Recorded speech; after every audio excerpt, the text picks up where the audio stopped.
You don't need millions of pounds. You don't need anything like that. If you want to do something or go somewhere, you can make it happen. And I did that with Rapa Nui. That's the remotest inhabited place on Earth. It's in the middle of the Pacific Ocean. And I went there because I had a dream as a kid to go there. It's all in the book. The teacher called Mr. Clarkson read us a book called Kon-Tiki Expedition by this Norwegian explorer called Thor Heyerdahl. And he went there to Easter Island the year I was born. And he read this book, and I was fascinated with this book. And this is when I'm about 12. And it's always been in the back of my mind to go there. Then a few years ago, when I turned 50, I was single, I had money, and I thought, what shall I do? And I thought, well, I'll go to Rapa Nui. And I went to Rapa Nui. I made it happen. I took the pictures. I just did the whole thing myself. Just booked it and went and did it. So what I'm saying is that if I can do it, I think most people can do it.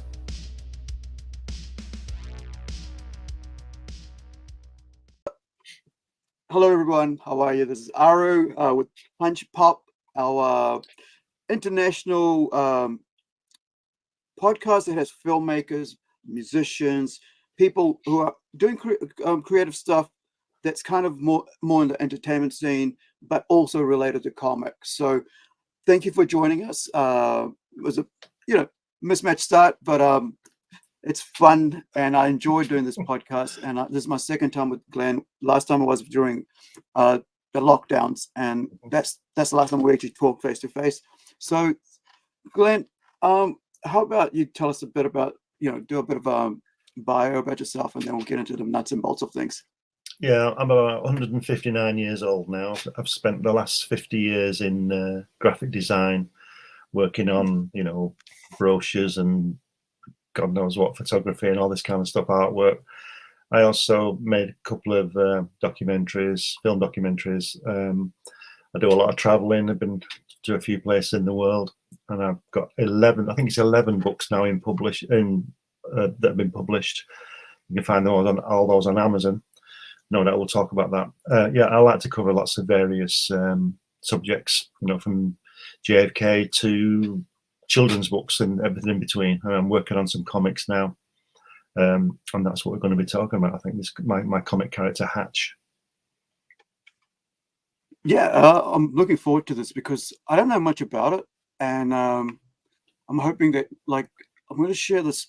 Let me just see here, the Fund My Comic page, and so people can see what we're going to be talking about today. So here we go. Now, tell us a bit about this book here, and the background of the character and how it came about.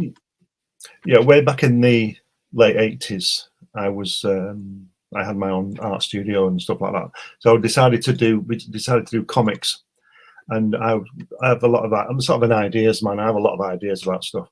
And I came up with this one in the view of getting it syndicated through, say, somebody like King Features, because they have such a fantastic deal for the creator. Anyway, that didn't come about, but so I've kept doing strips of him ever since then.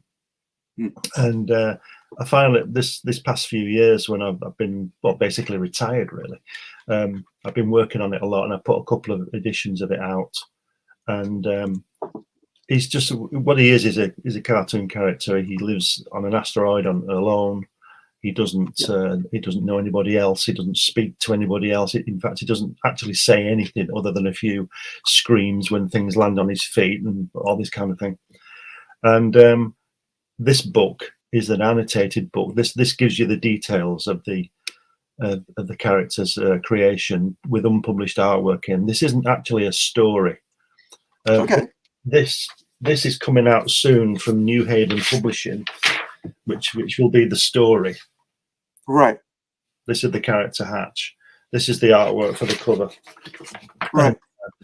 So this book is more about him than there are strips in it, obviously, but this is more about him. That's why it's annotated, because there's So I mean, so it's like a commentary type thing on a DVD, right? Is that what Am I right on that? Or No, no, no, no, no. It's a hardback and softback book. Yeah. No. What I mean is like it's a book about the character, how it came about, and background and stuff like that. Yes. Or because the other one's going to be released, which is the actual book. So this kind of companion book. That's right. Yeah, and there's already one out called The Next Day. That's on Amazon. So this is the second book is coming out soon, and this is obviously the companion book, the annotated version. Right. So why the annotated book, right? I mean, like rather than actually put the actual book out, the comic out itself. Because so I wanted to show people where he came from. So it's got all these drawings from 1987, and you can see the change in the artwork. You see, right? So I see. So it's like an origin book, and there's also just photographs of the artwork. It's just getting to know him type of thing. Yeah. Hey, shall we watch the video? Yeah, go for the top one first. That's it. Yeah. So let's see. This is me just working on him. Yeah. Because just to give people an idea. I work traditionally. Hatch is not your average cartoon character. Far from it. Hatch lives on a remote asteroid far out in space and has no knowledge of anywhere else. Cool. His day compounds bewilderment with disbelief as his life unfolds before him. A life he marvels at, embraces, and is ultimately frustrated by, albeit in a comedic way. This 100-page, full-colour, annotated edition of Hatch not only boasts an in-depth interview with creator B Fleming, as he takes us through the evolution of this lovable character, but also presents previously unseen original artwork from the Hatch archive. All this, along with the creator's annotation and anecdotes, make this book a must for the connoisseur of sequential art. They're so cool. Like, that's just, you got my real reaction to this, right? Because I haven't seen it. Right. I like to come into these podcasts without knowing anything about what I'm going to be talking about. Yeah, so what you get is my natural reactions to it. Yeah. So yeah, man, I haven't seen anybody paint comics for ages. Like, it's been so long since I've seen somebody actually paint. And because now, like me, I can go on and digitally color stuff, and on my computer, or back in using paint. Back in 1990, I got my first Apple Mac, which I like to tell people it's crazy because it had 16 megabytes of RAM on it, 16, which was, listen to this, which is 15 megabytes more than Neil Armstrong had on his lunar module when he landed on the moon. So my computer at home was 15 times more powerful than his 20 years previously. Yeah. So anyway, I'm moving to Mac. Sorry, go on. Yeah, I was just thinking, because like I was cleaning up all my drawers here and stuff, and I keep all my mobile phones as much as I can. There's some I've lost. The earlier ones I've lost, but the last maybe 10 years I've kept them, and you can see the progression. Yeah. And it's just crazy to see. Like, I've got one this big, right? This big. Yeah. Like, was that like 2 inch by 1 inch? Yeah. Full screen. Like a little baby freaking little baby one of these. Like, where is it? Yeah. A baby one of these. So it's basically this big. Yeah. Right. And people who haven't grown up with it don't realize the amount of how slow everything was. And but it's all relative. It's all relative. Yeah. It wasn't slow then. It was amazing then. Yeah, it's all relative. People didn't sit down with an Apple Classic and think, "Oh, this is really slow." They thought this is really amazing. So anyway, so about 5 years later, because I worked on Macs, I got a Mac for work, was doing brochures and typography and photography and all that. I had to make the transition from my desktop to my screen.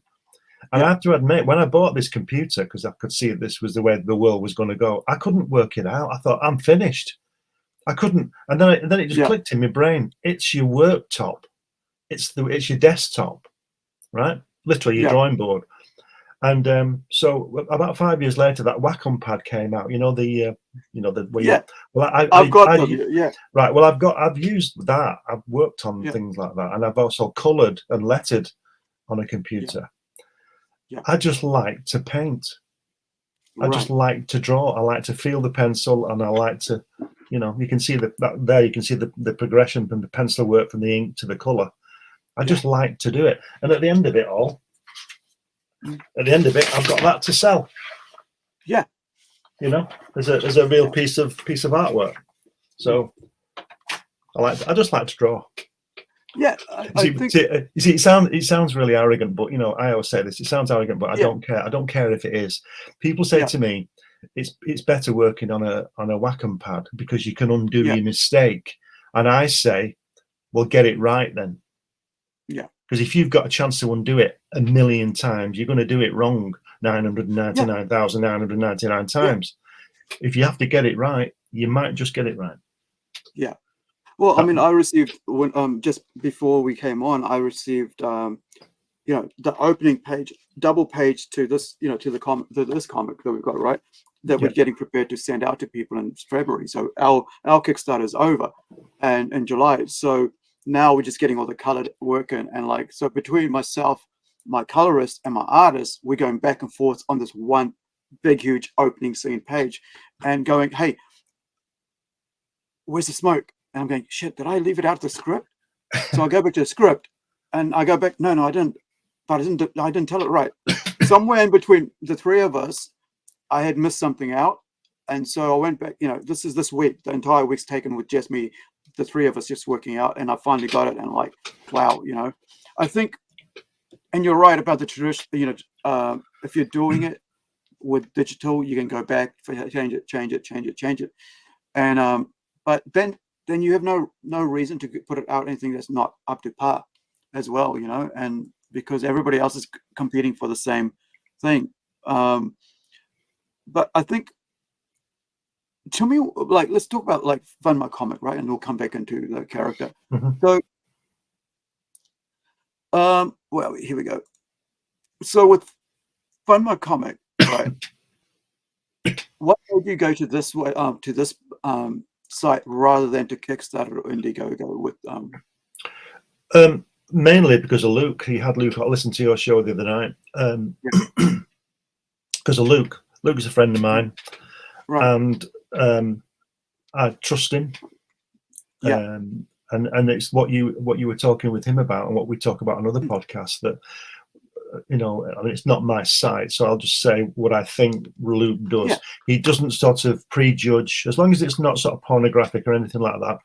Which is, people just to go sideways. People think they want to live in a world where there's no, what do you call it? No, but it's just open and there's no censorship. No boundaries. You have to have censorship because you can't have stuff coming on for kids and all that kind of thing. So you have to have censorship.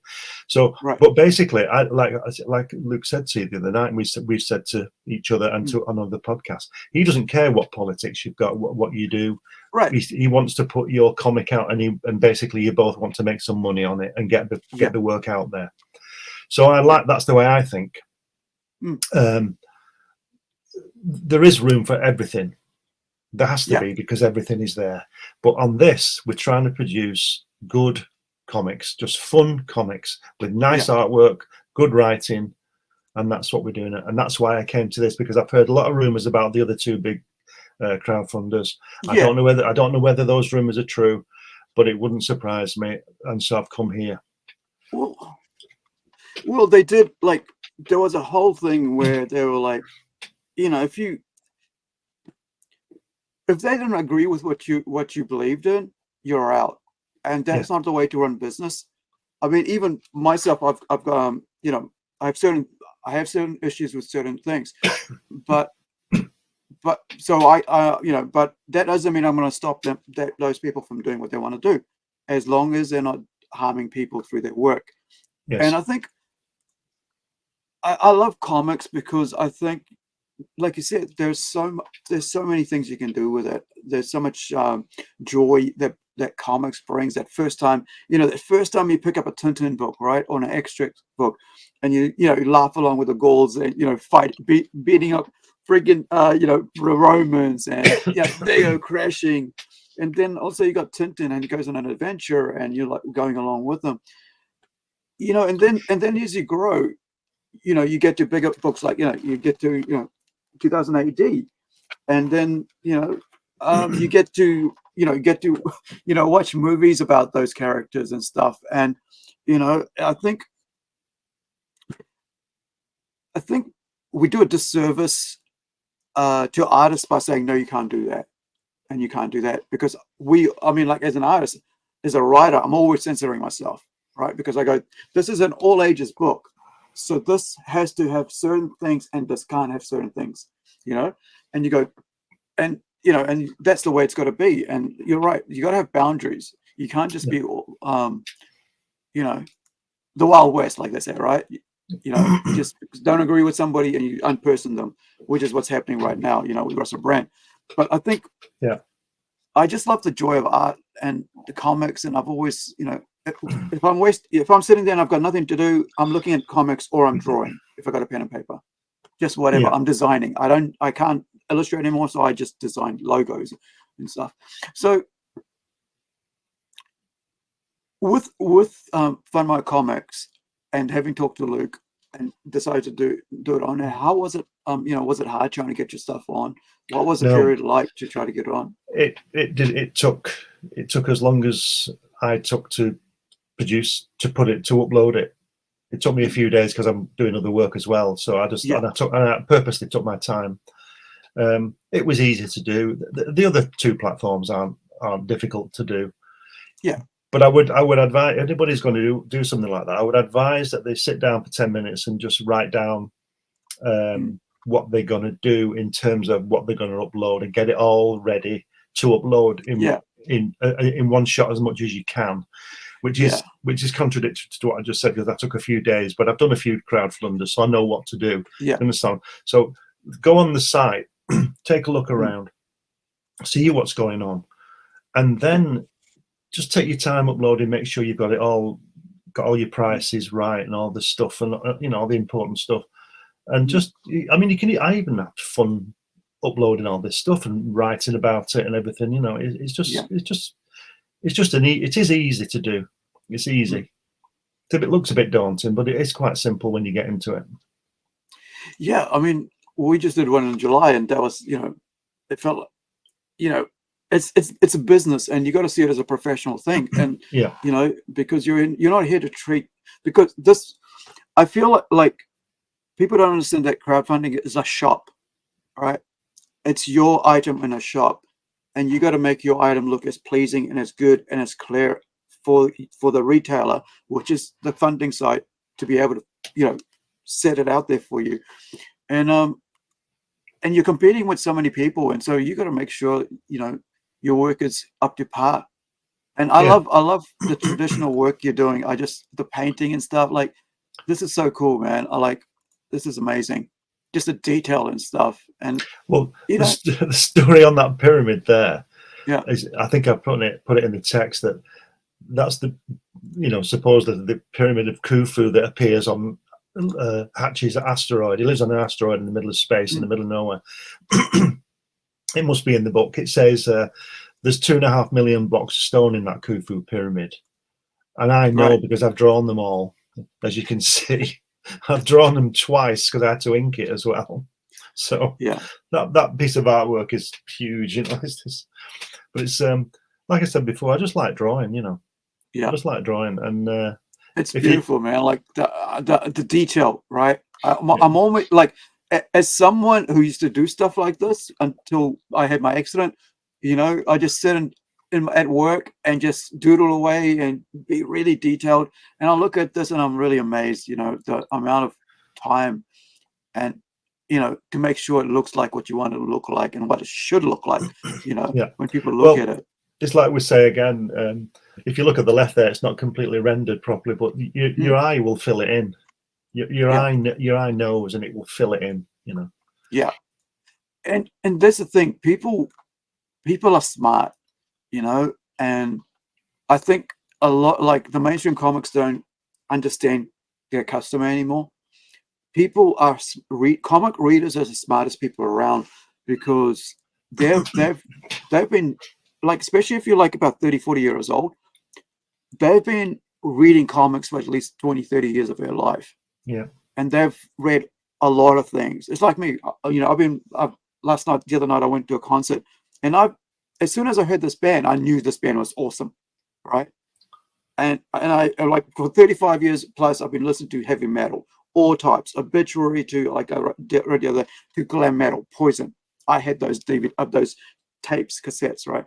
So when a comic reader comes and sees art, they know it, you know, they know this is, and I think, you know, we gotta give the, you know, the fans what they want. So tell me about the character a bit more, you know, who is Hatch and what is he about, you know? Well, he lives alone on an asteroid, which I've got. I can show you the artwork here for it if you're on the asteroid. Yeah. This is the actual artwork of where he lives. Oh wow! And you can see him there. Can you see him? Yep. There he is. There. That's where he lives. Left there. Wow. Right, there's so much detail, man. Yeah. And it's traditional, right? Yeah, you painted that. Yeah, it's all on a piece of board. I even people think I'm crazy, but you know, they're probably right. If you look at the stars, yeah, those stars, people use a toothbrush to flick them on. I don't do that. I draw star fields because I know about astronomy. Yeah. So I actually put them on with little brushes. Yeah. No, with a pen. Ah, right. And so that's the white. Is it the is that a paint pen? Yeah, and it's the. I think I've got one in a lot of stationery. Who's that other character at the back then? That is a Moai from Easter Island. Okay. One of the head, right? Yeah, he's not found that yet, but I thought I'd put it on as a teaser, so it's so good for you for seeing it. And you know, I just like drawing. You know, I'll show you another one.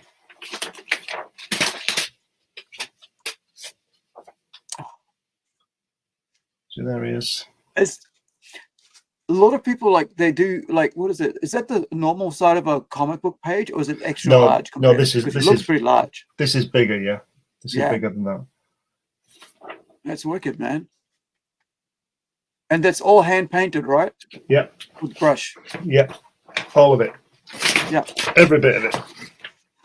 With all that paintings and stuff, I'm just wondering, have you done, or are you thinking of doing a gallery thing? You know?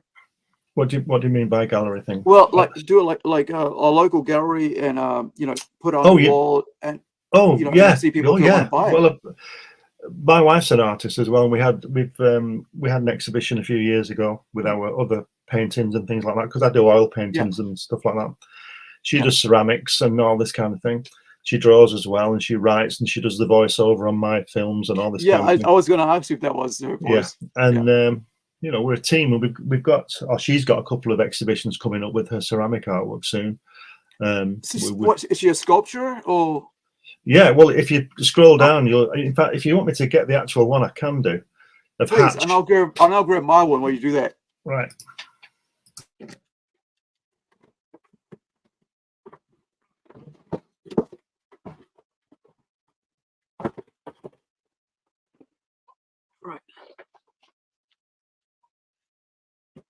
Right. So, you know, while Glenn's getting his stuff, so I also do sculpture, clay, whatever you want to call it, you know, ceramic. So a couple of years ago, like about 2014, I decided I wanted to get back into art, and I put a post up on Facebook, and my friend, who I went to, you know, art school with, drops off a bag of clay while I'm sleeping.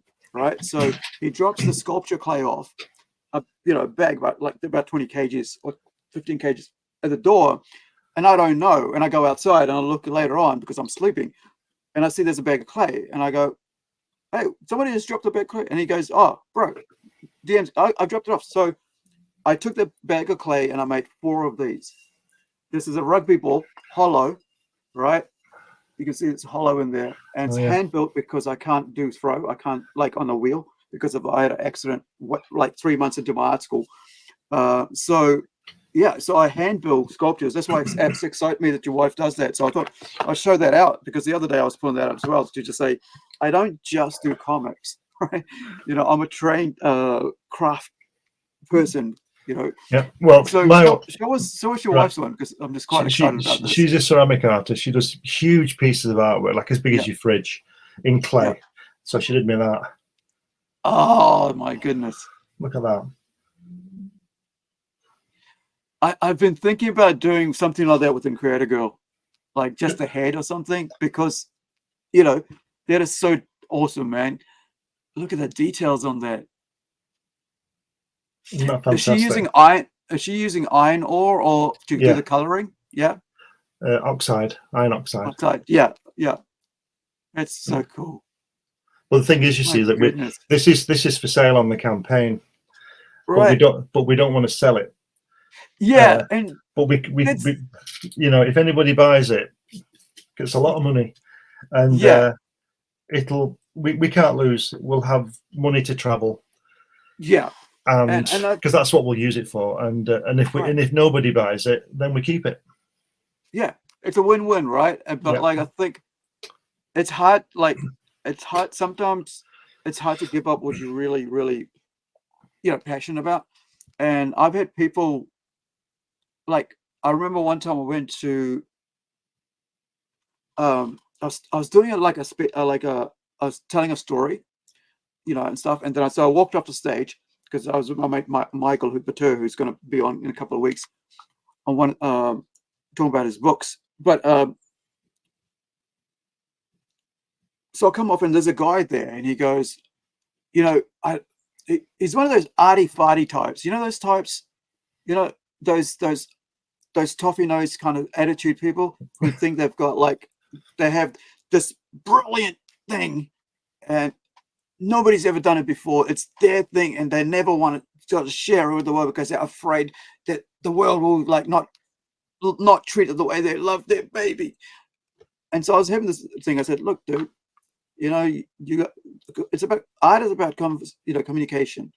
You're communicating with the world about your story or your art. What is this about? This is about neo-traditional rugby. Our 12 rugby teams in New Zealand, right? So it's about rugby, so each area I've got a little thing that goes, okay, this is for Northland, this is for Southland, this is for Taranaki, for Christchurch, and I'm going to do 24. I've only done 4 so far, and I'm talking to him, and he's like, and I'm getting frustrated because he doesn't understand what art is, right? Art is communication. And so you're communicating your story or your art to somebody else. And when you do that, you are now having a conversation with them about what you've done, like we're doing here, right? And but if you just don't put it out there and you keep it, it's my precious, and nobody's going to know what you've done. So you're just nobody really. That's right. Because your art's not out there. And I think I love seeing traditional work. I love seeing things built with hands. And even though we did 3D stuff, right? I'd love to see this done as like you've got there with Hatch. That is beautiful, man. Can I see it again? Because there's so much detail in that. Like let's have a look at the platform. Because I think a lot of people, when there's that's so cool. I mean, she did an amazing job. The sad thing is that on his feet, his boots, she did the tread. Right. But you can't see you can't see it, right? Because he's standing up. Yeah. I'm not sure whether you can see it at the side. You can't see it now. But he's got the treads on his boots. But it is a fantastic thing. It's quite heavy as well. It's about 8.5 inches high. I also said on the I think I said it on the campaign, I'm not sure, but I thought, well, if somebody does buy this, I'm gonna hand deliver it. I'm not gonna trust this to the post. No. Yeah. So if somebody that's one thing I was thinking about, right? Because like the neck there and stuff like that. Yeah. you just can't. If You know, if somebody in New Zealand buys this, I'm going to take it to New Zealand. Yeah. And bang on their door. But it is a fantastic thing. But in is. the book, in the annotated book, Helen Yeah. has written a piece in there describing and what she does and how she's produced it. So you'll know about that. Yeah. There's also a film on the campaign where you can see where we take it where she takes it out of the kiln. Yeah, let's have a look at that, because I go right missed down to the bottom. Yeah, so being a sculptor, like for me, I don't do kiln work anymore. I just go drop it off and they do it for me. Right. You know? Well, she fires it. You see, she has her own studio and she fires it. You'll see. Wow. Where are we at? Somewhere. Just go. That's it. Keep going down. Yeah. Stop there. That link there. That blue link. The blue one. Yeah. There. That shows you. So I'll stop that and I'll grab that link. Yeah. I just like, one of the things for me is like when I go to see, like,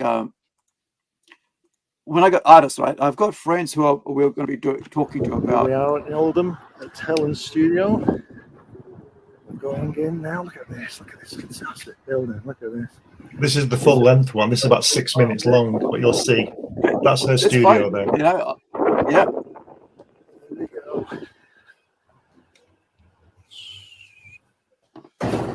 Just put us down the bottom so we get it. Fantastic studio.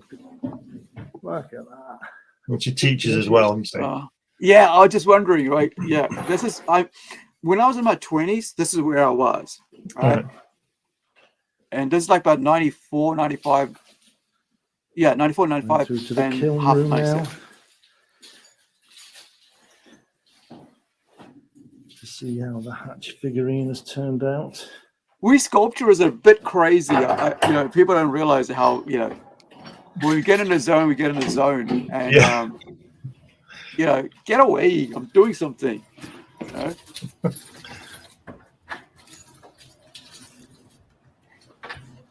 You've got 3 kilns. Wow. Hey, question. Has she done any raku? Yes. Yes, she does. Yeah, she does. Yeah. Yeah, that's what I was thinking of doing with these ones, like the first 4 doing raku. Yeah, you should. Yeah. The Japanese style where you just shove it into a rubbish bin all the temperature hits it and it looks different. She has done that. Yeah. That's awesome.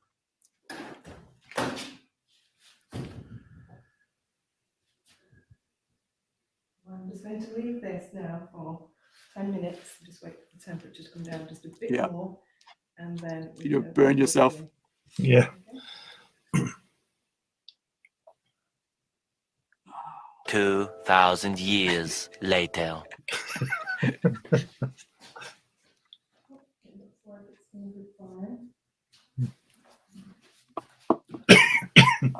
There's the top of his head. Ah, right. So you guys put something around you, like not to have the temperature like mess with it. That's so that the other stuff doesn't explode and destroy it. Moments later. Okay. Look at that. That's the bisque firing before the oxide goes on. Yeah. That's basically this. Yeah. That's right. Before you do anything to it, it just sits there, and then you decide what color. When she was making it, I photographed it, so in the book you can see the development of it. Yeah.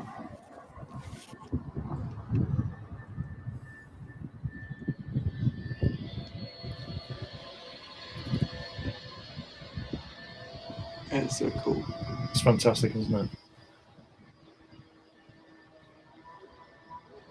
I was just thinking how it's on the platform, and you got to make sure that you're gentle with it, so the legs don't think.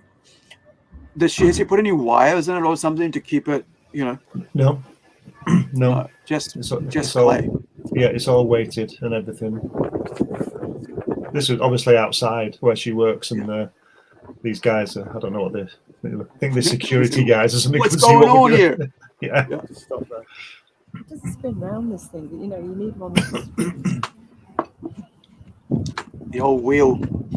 Yeah.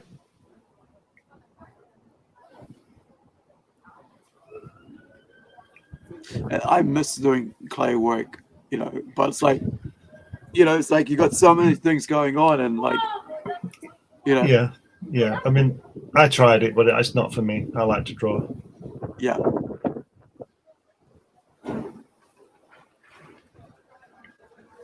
It's so cool.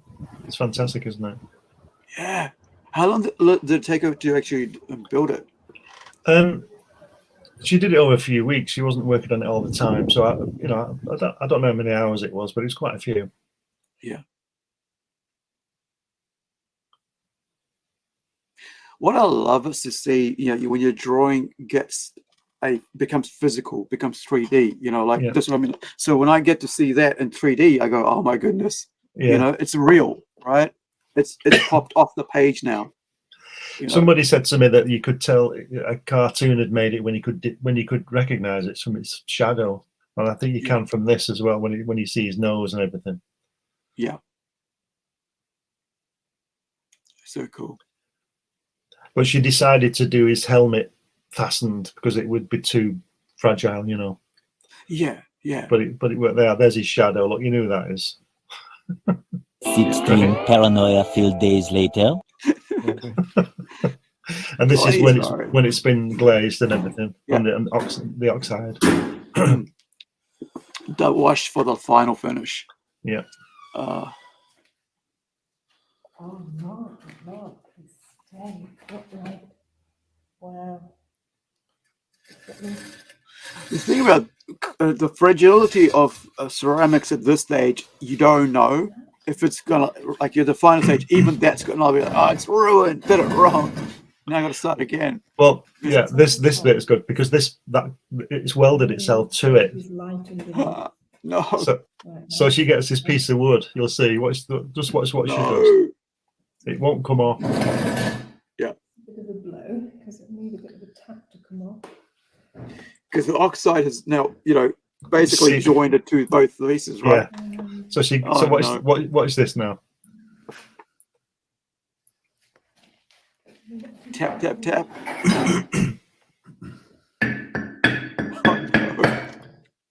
That's it. Look at that. It's like cringe material. Wow, it's like, look at that point, you could like basically destroy the whole thing. And wow. All those weeks, weeks of work. Oh, please, my goodness.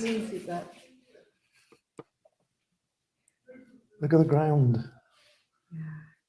And then rocks. Yeah. That's awesome. I have a friend who also does raku and stuff like this, and but she also does cosplay. Right. All right. So I had her up here at our convention. I think it was last year, and actually I might have a photo of her on here. Which one is it? That's fantastic, isn't it? Here she is. So Judy Rogers. They actually did a documentary about her. She's a self-taught steampunk artist. Right. Like, and she sells stuff all over the world, but she's self-taught. She was a seamstress, and so she designs her own dresses and stuff and steampunk, costumes and stuff. And she actually does commissions now, but she does this more, the artwork, and people just buy it off her all around the world. Just, that's beautiful, man. It's fabulous, isn't it? To see it in 3D, right? Yeah. Like, it's real, it's no longer just page. I'm also in touch with an animator who's going to produce a short, because ever since I designed him 40 years ago, I saw him as animation. Yeah. That's your lot. That's it. That's awesome. I've got a friend, down in Wellington, Nugget. He comes on, it's called Nugget, right? Nugget. And but he's a caricature artist, and we also had him up, at Plunge last year. And he's from Wellington, but he does animation for music videos for folk music videos, and like they put some, like, it's like any artist, there's so much time involved in it. Yeah. You've got your wife who has built this. And the other night, I was talking to a group of farming type people, right, who couldn't understand why they had to pay extra to see the live concert, the artists, because they just come and had dinner, had their beer, and they're sitting around. And now it's time to move on because that's what the council says. All right, now it's just for the band. The bar's closed now. If you haven't bought a ticket, you got to leave. And they're like, why do we have to leave? I just spent $70 on food. I have a couple of, $50 on beer or something, and now I got to leave. It's like, I said, look, dude, there's 3 artists, these 3 bands coming on, right?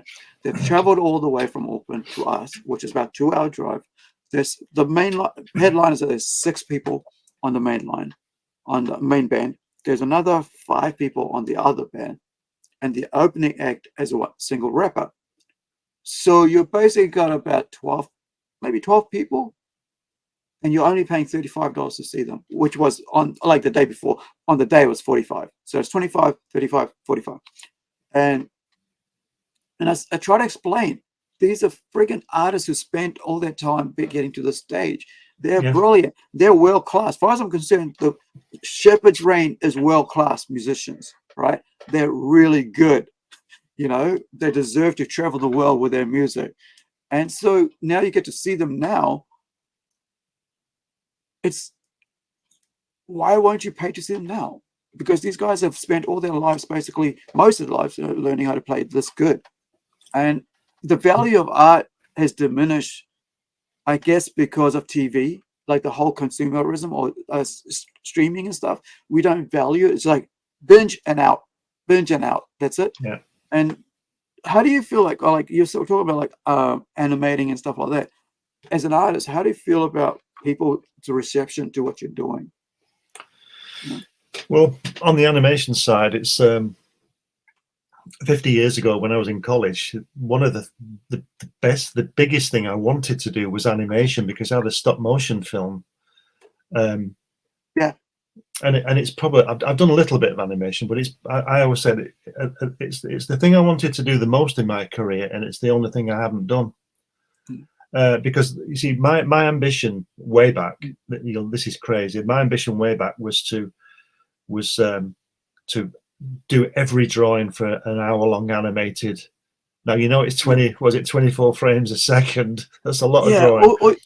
If you go for the really high-end stuff, but you could get away with about 12. You could get away with 12. Well, with Snow White and the Seven Dwarfs, not this new rubbish they put out. The original cartoon film, I think that came out in 1937. I think it was. Yeah. There's 2.5 million drawings made that film, and I wanted to do the 2.5 million drawings for my film, which I don't really think I've got time if I wanted to do it now. But there's a new program called Blender. It's free, and you can do it. And I'm trying to get the time. I've been. What I do is I've been working on a couple of Hatch animations myself, very, very basic, and I work on it for a week, and then I've got to do some work, and then I forget. I'm the kind of person who needs to do something 6 times. I don't get it first time, but after 5 or 6 times, I've got it, and I can't take the time because I'm doing other stuff like putting this thing out and worrying about this and all the rest of it. But the animator I'm using is what I call a real animator. He draws the individual cells. He doesn't have a software to move it along, which, but it's just I think he's an animated character. I think that's where he should be. I saw that from day one. It's very simple, very basic. But then I turned it into a comic because I couldn't do the animation and all that kind of thing. And now I can't find the time to learn the program to do it myself. So but I just let's show you this one. This is right. Helen comes up with the best storylines, right? This is you've heard that song by Glenn Campbell, Hatchetall Lineman. You must have heard that, Hatchetall Lineman. You must have heard that. How does it go? I'm not going to sing it. But anyway, it's about this guy. So I've got to find it. Sorry, Wichita Lineman. You've heard of that, Wichita Lineman? Which? Wichita. Oh, right, TAW, Wichita lineman. You must have heard it. Here we go. I'm sure I've heard it. There's a, you know, like it's Well, been, you know. Well, this is the Hatchetaw lineman. There he is up on his thing. Hold on to it. Let me get you on solo. Here we go. Show us again. You can get more details. Oh, look at that. Oh man, I just love the colors. There's just this natural feel to the color. It's because you painted. It's like this. It's like the natural, like traditional art is something, you know, I just don't want people to lose, you know, that idea, because, you know, like when I was telling my nephew, I said, draw, pen to paper, 50% there, digital 50%, 50% there, 50%. Don't just stick it on one side. You know, I miss the fact that you know, I can't do what I used to do, you know, detail work like you're doing. And when I was about 20, and, you know, I lost that because of the accident. And like, you know, it just feels like we become too reliant on like computers and stuff. And and we get to cheat. You know, I cheat a lot, right?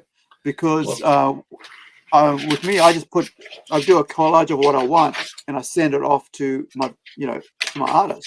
Yeah. And he comes back to me, and I go back again, you know, and it's all computer, right? So there's no like actual physical thing between us.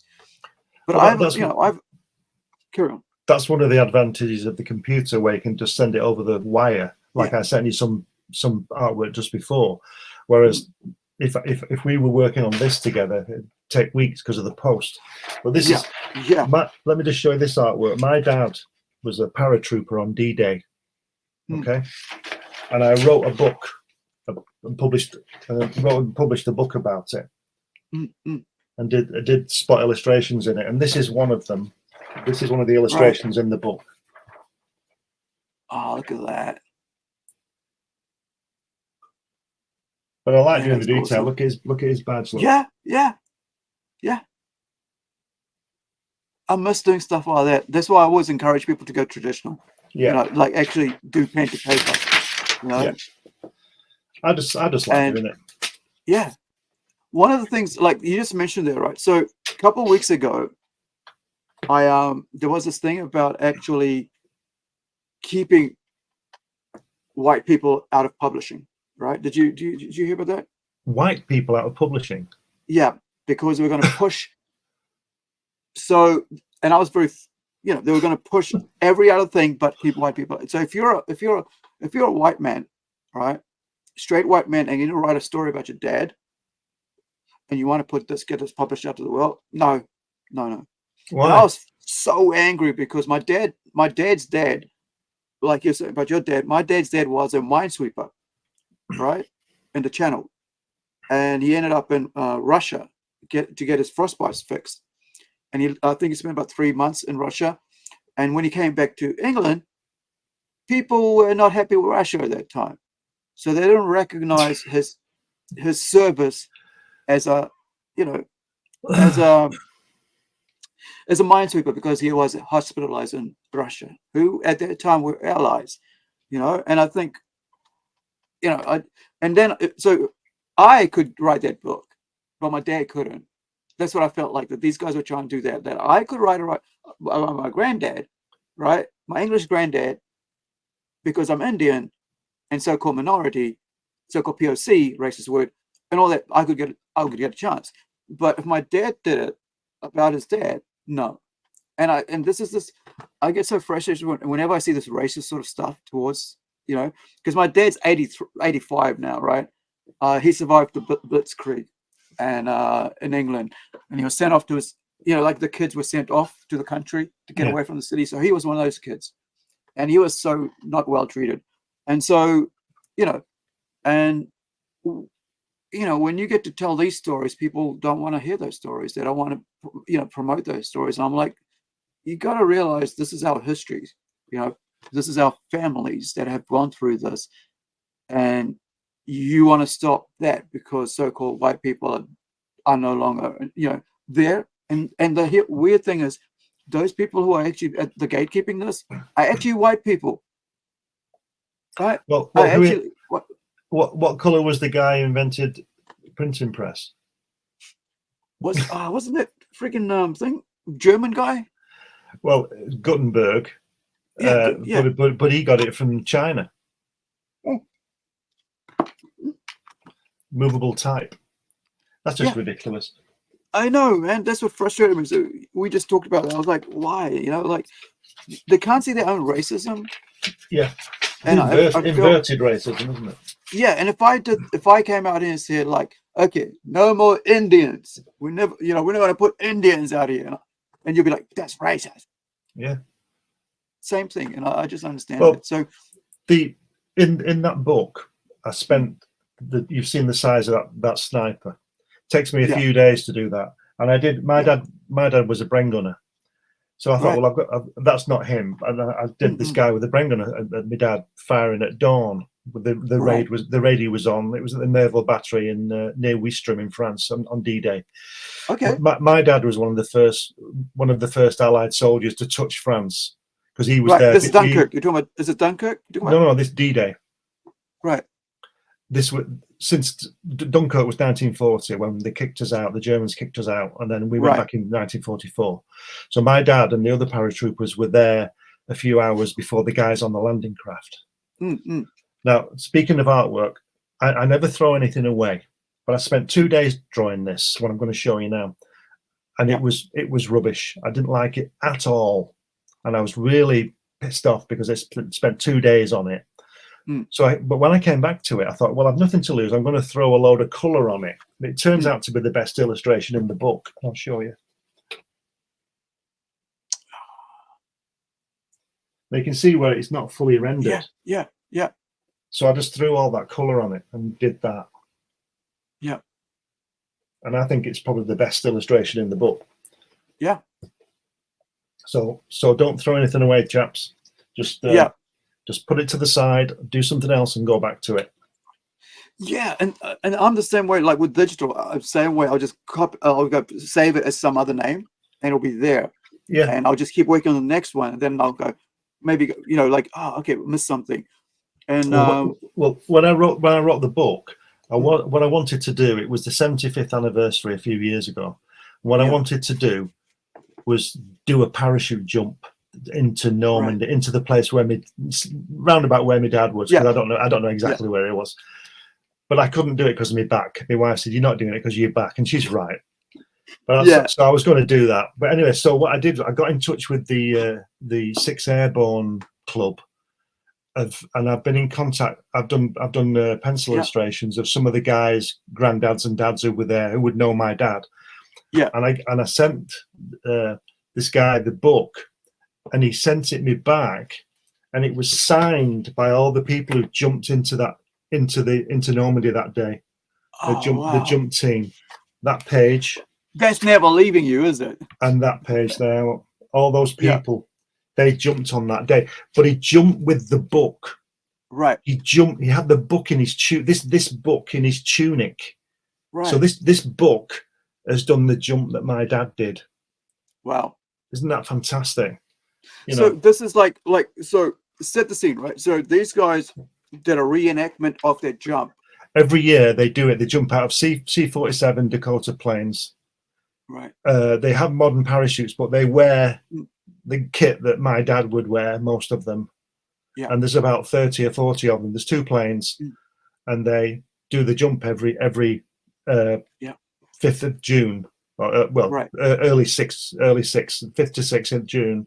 Yeah, follow the same route that my dad took and all that kind of thing. And they land at this place called Merville, which is near Ouistreham, near Normandy. It's in Normandy. Yeah, and they had to knock out these cannons. I just thought of Band of Brothers. Is that shown in Band of Brothers somewhere? No, that's the 101st US Airborne. They're the other side of Normandy. They're to the west of Normandy. They're about they're probably about 60 miles to the west. Okay, but they were jumping at the same time. So, like, one of my comic book. This is why I'm interested in like what researching war, and every time I like a Second World War and First World War because of Granddad.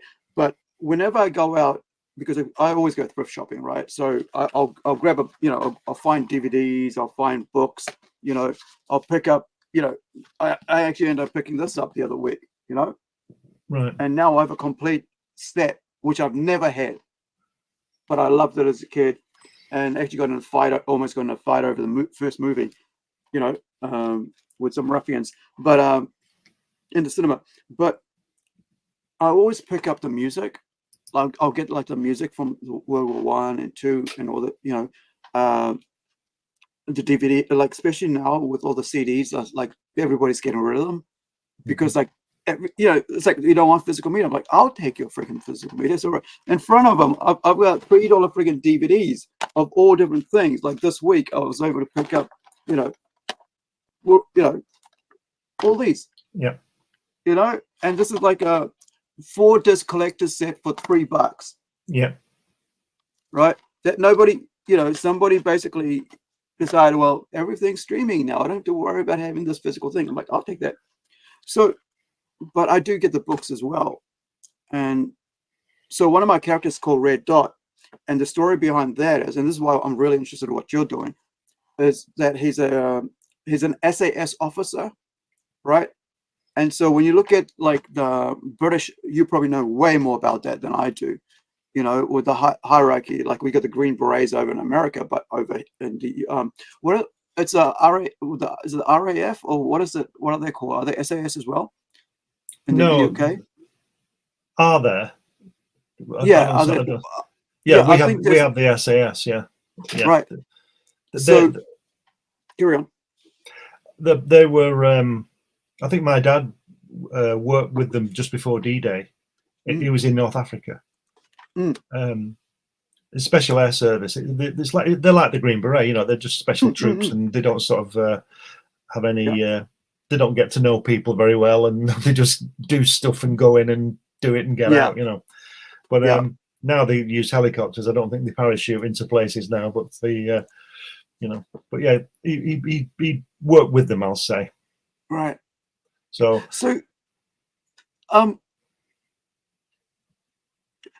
like, did you get stories from him? Like when you because like you're writing the stuff about him, but did he tell you stories? No. The veterans don't talk about this, do they? Yeah. He told me a few things, and told me I've got a few quotes, and so what I did was, I love researching things. I really like the research part of stuff. Right. And so what I did was I just wrote down what the little things he told me, and just researched the hell out of it, and just wrote a story around it, you know. And I think it's the best thing I've done so far. So I just think it's I just wish he was here to read it, and then he could tell me where it was wrong. But he didn't. Well, at least, yeah. You know, you're not going to be like chided over mistakes because he's not there to correct you now. Well, it's a dramatization, put it that way. Yeah. Because I wasn't there, and everybody who was is just gone now. And all that kind of thing. But what I'm hoping to do, I'll say hoping. What I'm hoping to do is there's a museum down there. I'm going to take some of this artwork and get it framed. There's Normandy, right? Yeah, and put it in the museum, donate it to the museum. That's what I want to do. Yeah. So it'll be there forever, you know, because those guys down there, they love British paratroopers and American paratroopers because they kick the Germans out, you know. Yeah, and this is what people don't understand. They're like, there's so much history and so much hard sacrifices people made, you know, for us to have the freedom that we have. You know, you were saying about racism. And I think it's a condition because nobody I've not spoken to every French person, but of the ones I have, they don't have a problem with British people. No. Of the black people I know and the Indian people I know, I'm not saying that some people don't, some people, you know. Oh, there's always someone there. Yeah, but it's not like you would think it was, or you're told it is. Although there is trouble and all that kind of thing. But generally, I think people just want to go home and just be safe. There's Yeah. a few nutcases walking around who want to kill everybody all the time. Yeah. Yeah. But generally, people just get on. Yeah. And what I do, I'm sure you're the same. But what I do, if I'm not, if there's something I don't like about somebody or they're doing something, I'll just go away. Just leave me Yeah. alone. I don't want to. Yeah. I don't want to beat anybody up. Just leave me alone. Yeah. You know. Yeah. I just want to do my own thing. Just just do your thing, and and it was like that the other night. Like it was like, I'm gonna get that guy. I'm like, why? Yeah. The guys had Yeah. a few. I'm like, why? We're just sitting here enjoying them. Doing, Well, there was it's so weird.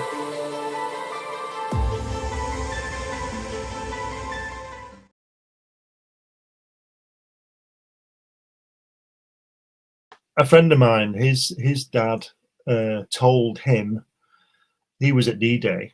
He got off a land. He managed to get off that beach. How anybody got off that beach, I don't know. Yeah, that's crazy. He said that, but when he knew this French guy, who's not here now, but this French guy, he was only a boy at the time, but he watched his dad.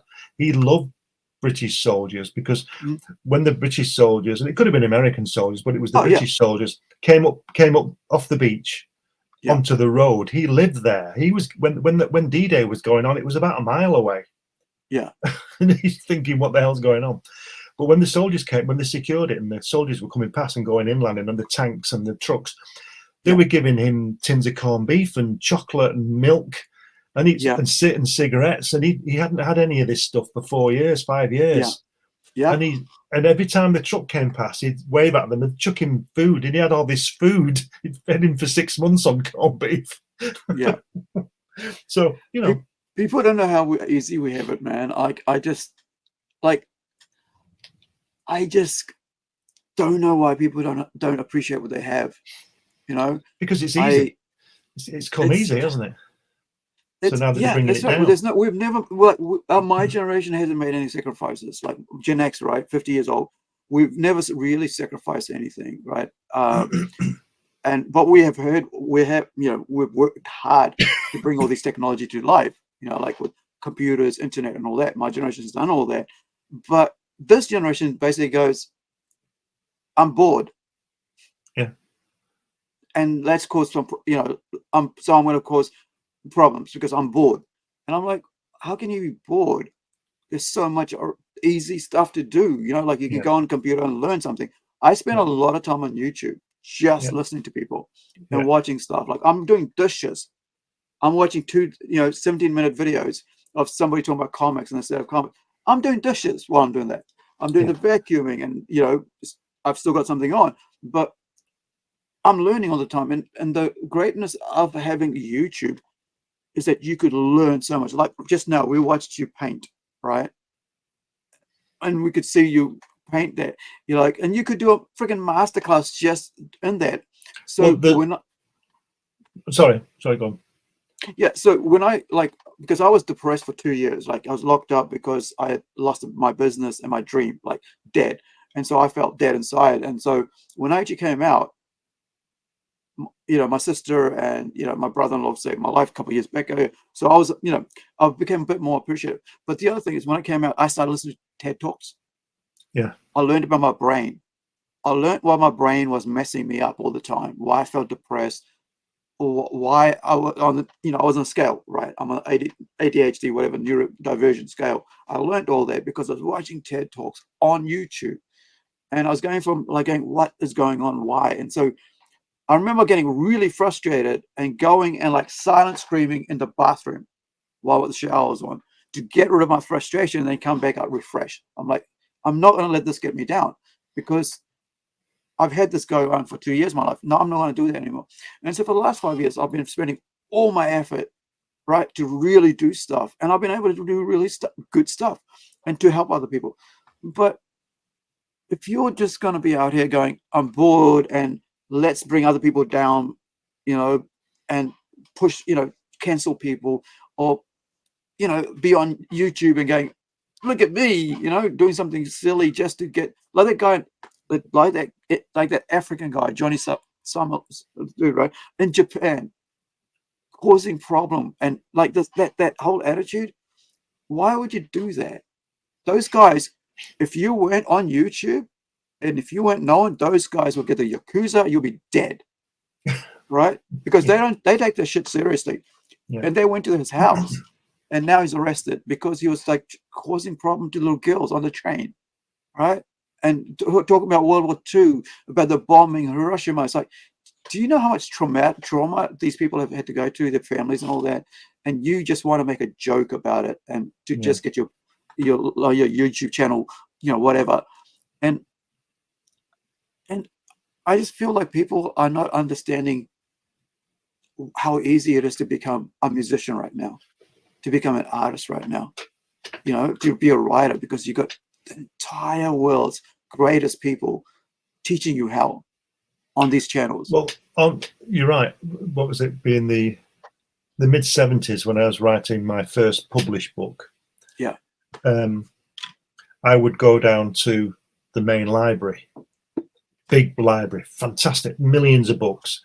Yeah. And I tell this story. I was writing about the JFK assassination, and I would go and get the books, read them, and take notes and all this kind of. I still got all the notes from that 50 years ago and all that kind of thing. Yeah. And in a day, I'd go down Saturday morning. I'd be there all day Right. till it closed at 6 o'clock. Yeah. Getting all these different books, and in a day, I would be in Dallas, Texas. Yeah. And then I'd be in Washington. I'd be in New Orleans. I'd be in Saigon. Yeah. Right. But now I can do it like that on the computer. Yes. And go further. I can be on that. I can be on Alpha Centauri in 2 seconds. Yeah. And I can't believe that people don't see that tool. But the thing is, I think less people read. I think people read less now than they did when I was doing that, because I don't know anybody. I've read about 600 or 700 books. You can see, right? Yeah. And I wish I'd made a list of them all. Yeah. Because I like to read different things. They're so diverse what I read about, because I like history, I like architecture, I like art, I like space travel, all sorts of stuff. In fact, I even wrote my own book about space travel. This is out of the moon. This is a story of the astronauts who didn't go to the moon. Right. Because they died in training. These guys would have gone to the moon. At least some of them would have done. These would here. These three. Grissom, these died in the Apollo fire. Those three. Mm-mm. And I wrote a book about that, because what I do is I like to put a spin on things. You see. Yeah. Because when I was writing my JFK book, there are 10 million books about JFK, where the bullets came from and how many snipers there were and all that. So I did it from an angle. I fictionalized it from Lee Oswald's head. Yeah. What he was thinking. You see what I mean? So that's what I like to do. But now with the internet, I can just, if I need to know about Saigon, I can just go on the internet and find out about Saigon. So I can. I was watching a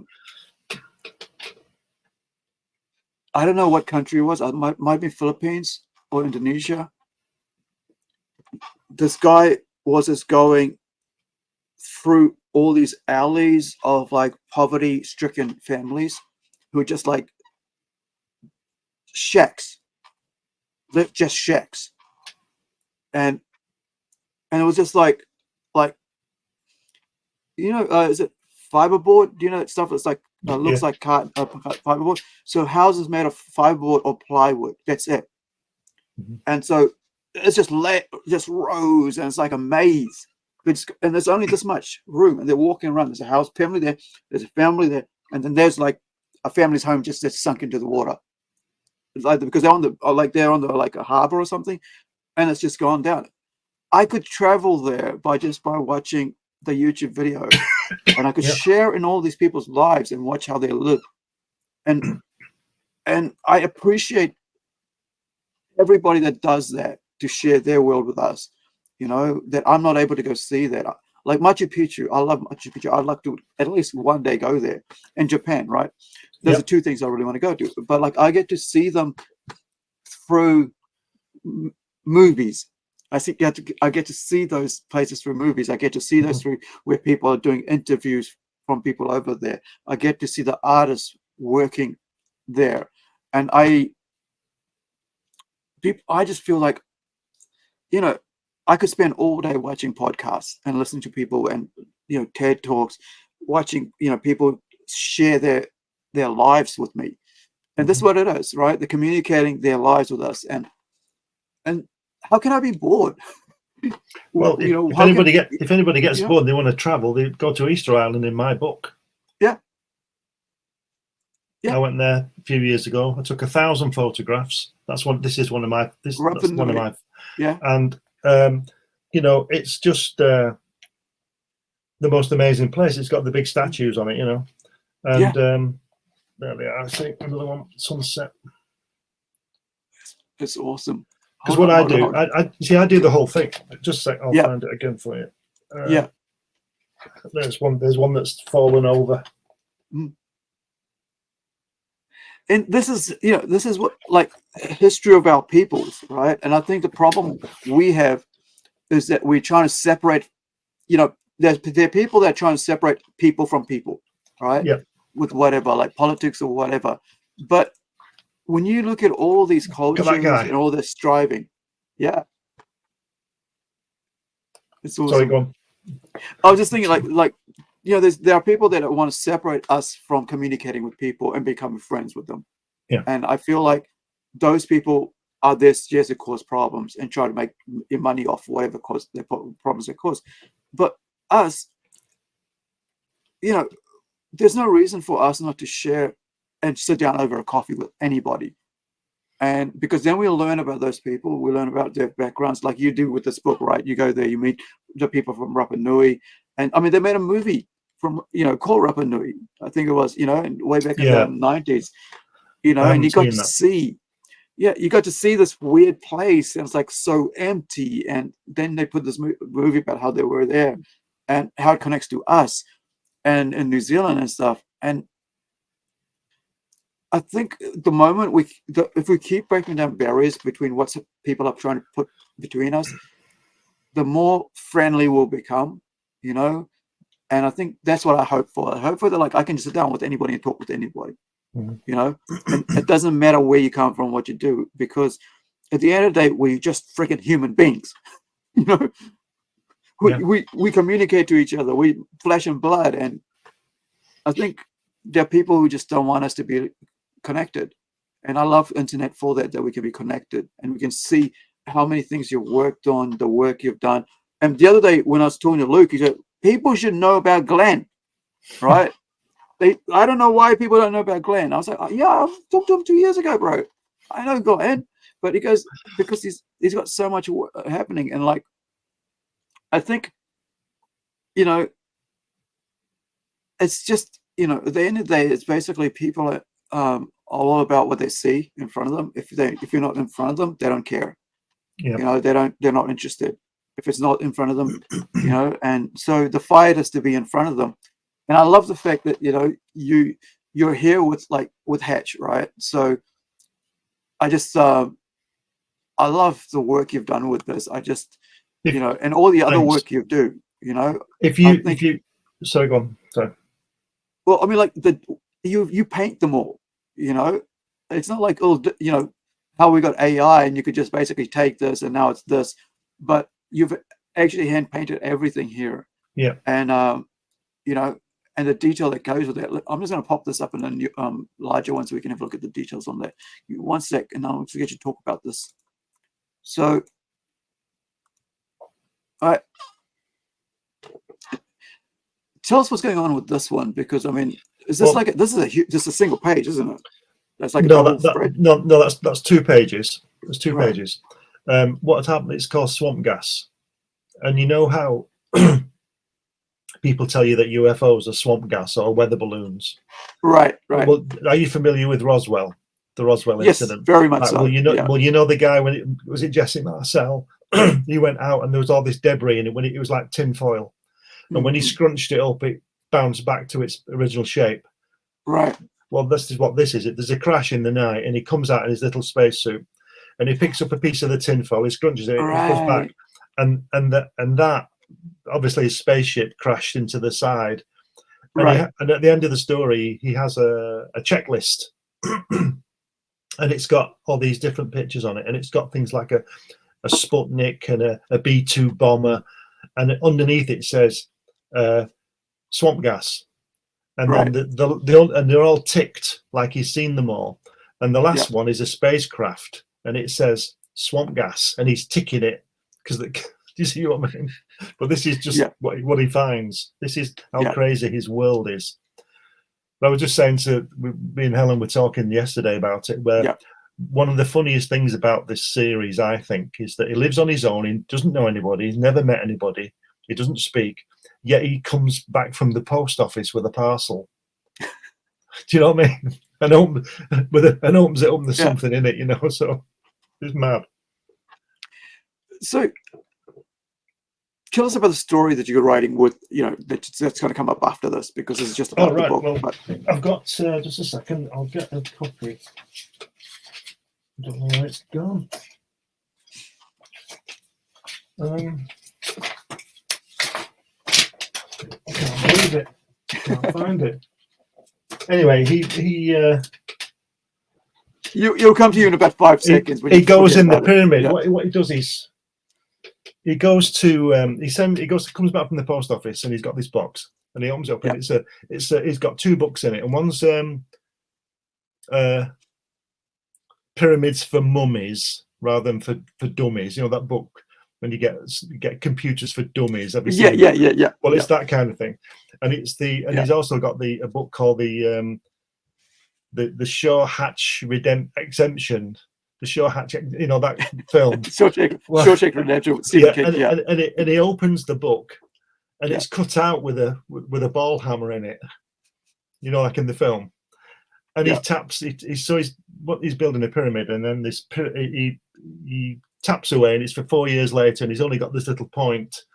Yeah. So he's frustrated. So he throws the ball hammer at the mountain, and it turns into that pyramid that you saw. And he goes in. I'm not going to give any more away, but he goes inside, and there's all this stuff there. Yeah. I've got a printed copy somewhere. I can't believe I haven't got it.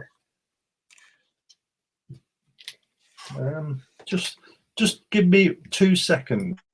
Yeah. I'll show you this other page we got where it's just the pyramid. That one.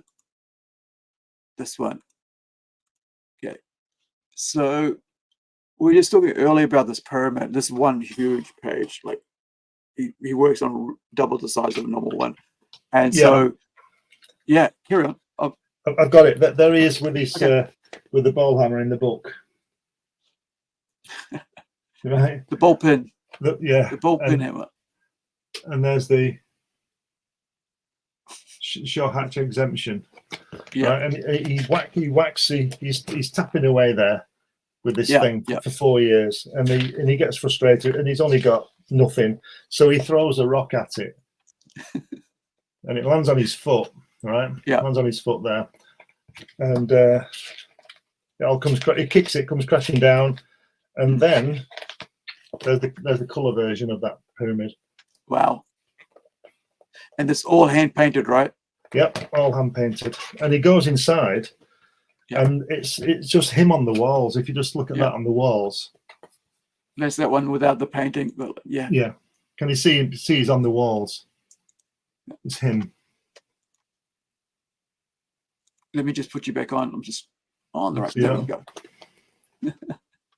It's all him. Just a drawing. You like set it up like it's a pyramids and all that, like the paintings on the pyramids. Yeah. Oh man. And he just goes in there. I won't show you anymore. You'll have to wait for that to come out. Yeah. But yeah. He's well, if you look on there, you can see. Sorry, you can see when he goes through the hole. Yeah. You can see the hieroglyphics. And they're all him. I remember watching YouTube videos about that, people going through the hole. Yeah. You know, and like actual real footage of that. And I was like, oh my goodness, it's just so scary. I was like, I wouldn't want to be doing that. You know. Well, it shows you in the book. The art, it shows you artwork from this, and it's this cover changes. because I did there's a lot more drawing on this page, but I actually did him looking at himself when he's going in. So there was all this rendering that I did on this wall that I rubbed it out, you know. Just a sec. Let me just get rid of that. Okay. So yeah, I'm not sure when that'll be out. It'll be out in a few weeks, I think, because it's going to run with this campaign. I'm just talking to the publisher about that now. But that's all ready. I've even had these printed up, you know. So I've got 10 or 15 copies of it printed up. So yeah, it's good. I just like working on it. I think it's funny. If you go back, scroll back to the top again, you can see me drawing in real time. It's only about 2 minutes long. Yeah, this one? Go down. We've seen that one. Then that one. Right. Pencil in the hatch. Just play that, and you'll see it. Let me just pause. There we go. Thank you. And switch over to that one. Because I showed it in real time because I wanted people to see how fast I work.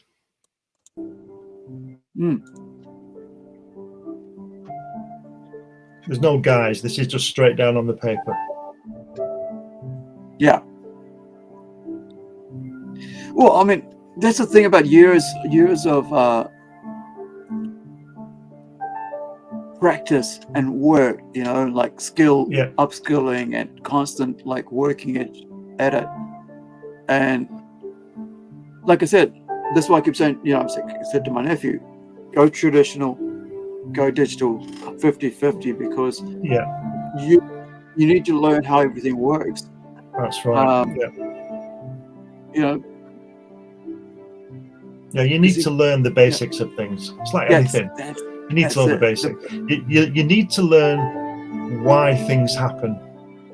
Yeah. You know, and I would say, I would even say to him, forget the computer, just get a pencil and draw.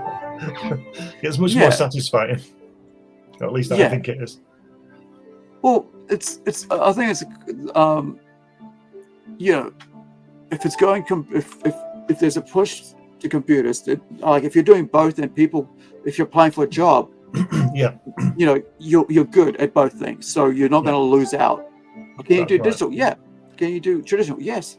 So and I think that's something that's lost now. It's like people are going, I'll one over the other, and you lose out on income because of one over the other. That's right. Yeah, that's very true. See, the thing is that you'll notice that people are going crazy on these computer systems now, and they are brilliant, and I use them on other things. But everybody always comes back to wanting that piece of original artwork on the wall. That's it. And with the computer, the best you're going to get is a print that everybody else has got. But the way I work, I can sell the original artwork and I can make prints. Yeah, that's what I keep telling people. You got to do it that way. If your $1,000 painting, not everybody's going to afford that, or 500, whatever. Yeah. But if you do 100 prints of it and you sign it and say one of 100, one of 50, or whatever, you'll be making up the same amount for that $1,000 you want, you know. Yeah. And now you've doubled your income because of that. That's right. That's just, I think that people are not being taught how to be business minded, you know. And you're right. I'm also offering on this this campaign this sketchbook. Right. Let me put you on. It's just what happened was I'll show you some more. It's just a sketchbook that I do, just pencil drawings. Yeah. And there's 100 pages. So there's 100 pages here of original artwork. Right. There's an ink one. Right. And all signed, yeah? Yeah, it's all signed. And I'm offering this physical book, this actual book. But I'm also, this is where the computer thing comes in. I'm also offering the contents of this book as a printed book. Right. And I'm also offering the PDF. So you can get a PDF of all these pages, you can get a printed book of all these pages, and you can get, and if you meet the price, obviously you get this actual physical book, and it's got 100 pages of artwork in it, you know, just rough sketches. Because what happens? That's it there, isn't it? Sketchbook original art. Yeah, that's the one. Yeah. Yeah, I've got a few of them actually. So I was thinking if anybody bought one, I might put another one up as well, but nobody's bought one yet. So you get it. So that's the to me that's the good thing that comes out of the computer, because I can offer it on PDF. Yeah. I can offer it in print, and I can offer the original. So I can sort of sell it 3 times, sort of thing. Yeah. Yeah. And you know that's the thing about the computer. But the story is, let me tell you the story. When Helen's making dinner and we're having a glass of wine and I'm sitting there and I start doodling, and I drew Hatch on I just pick up any piece of paper that's lying around or an envelope or whatever, and I draw on it. So I've got all these sketches, thousands of him on envelopes and all this kind of thing. And one day there was a letter that she'd received, and I drew Hatch on it, and she had to return the letter. so somebody's got original Glenn Fleming art out there, you know. So what she did, she went and bought me a load of these books and puts them in front of me with a pencil, and I just draw, you know, in the book, because that way they're all nicely collected and I'm not upsetting anybody back at the Oldham Council, you know, whatever it was. Yeah. I was wondering, like, you know, with all these things that you've got worked on, whether, you know, whether you could just do, you know, just a campaign with all the books that you've already worked on, like a full on, you know. I'd love to, but that would cost a fortune, wouldn't it? Yeah, it will. But what I'm thinking, like, I mean, which books did you have with the with publishers and stuff? I mean, you know. But it's still the cost. You see, they might not want to outlay the cost initially, because it would. Well, I'll tell you what I'm working on at the moment. I'm working on a new edition of my Rapa Nui book, and I'm doing it 300 by 300 millimeters. It's huge, right? Because I want to capture the photographs in it, you know, right? And this paper on this isn't that good, so I'm doing it on good paper. Just trying to say 30 by 30 is like about, it's like a coffee table book, yeah. That's right, yeah. And I think it's coming up to like 200 pages so far, and the spine, I think, is going to be about 25 millimeters, about an inch spine. I don't think I'm going to put it out for sale. I think I'm just going to do it for me. But just a one-off or two, just for family. Just one for the archive, And I'm also going to do it with my dad's book as well, with the 8 seconds book, to get my artwork as big as I can and get the story there. I might offer it out. I might do something with it. I don't know. Well, I want to show you something. Give me 1 sec.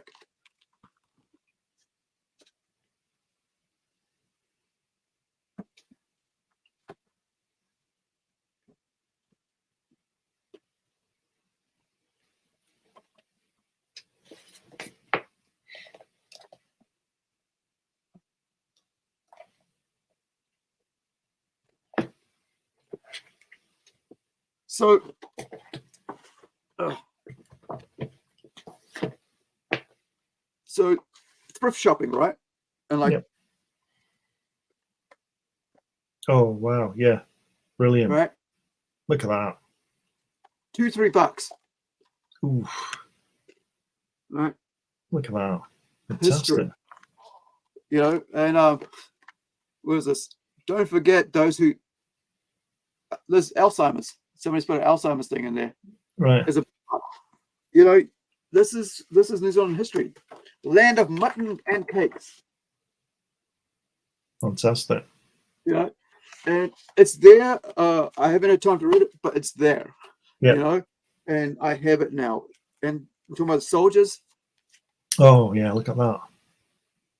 And fantastic. Oh wow. Look at that. Stuff. This is by Chris McNabb. Discover the personal experience of soldiers throughout the history of modern conflict, from 7 years war to the present day. Wow. You know, like, wow, look at that. Fantastic. So you've got all these amazing people like yourself, right, who actually work and research the stuff, and we get to see, you know, stuff like this. You know. Oh yeah.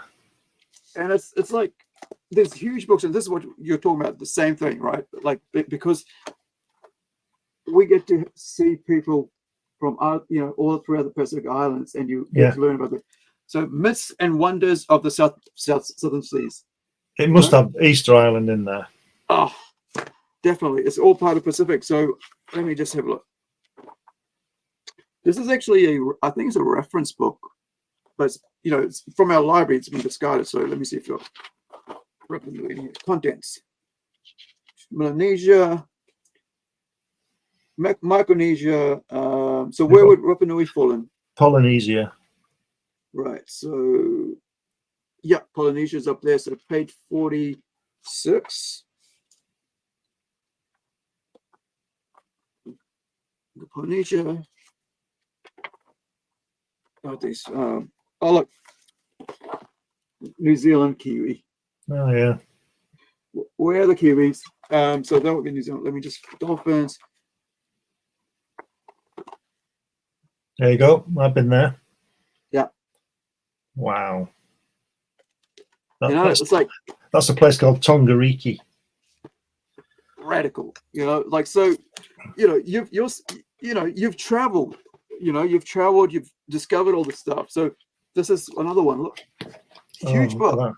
This is your 1-inch book. The one you're talking about, like doing it 1 inch. This is how big that book's going to be. I'm in the spine, but there's me at Tongariki, that place you just showed. That's awesome. So yeah, it's I think my job should be traveling the world and writing and taking photographs. I think that should be mine. Check out this one. Oh yeah, come on. Unauthorized version of Link. So it's a cartoon history of New Zealand, right? Fantastic. Wow. Yeah, it's all these crazy stuff that and I'm like, I'm taking this home. I'll come back and collect it later, but here's the money for it because I'm not gonna walk around town with it. Yeah. I have enough problem with walk around with weights around on my back.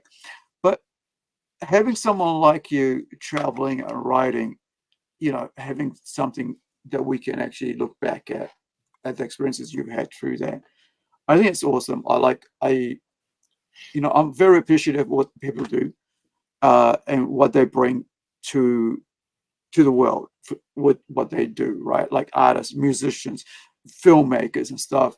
And I just love talking to them because I find that you can learn so much just by talking to people.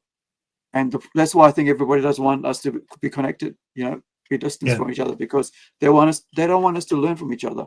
That's right.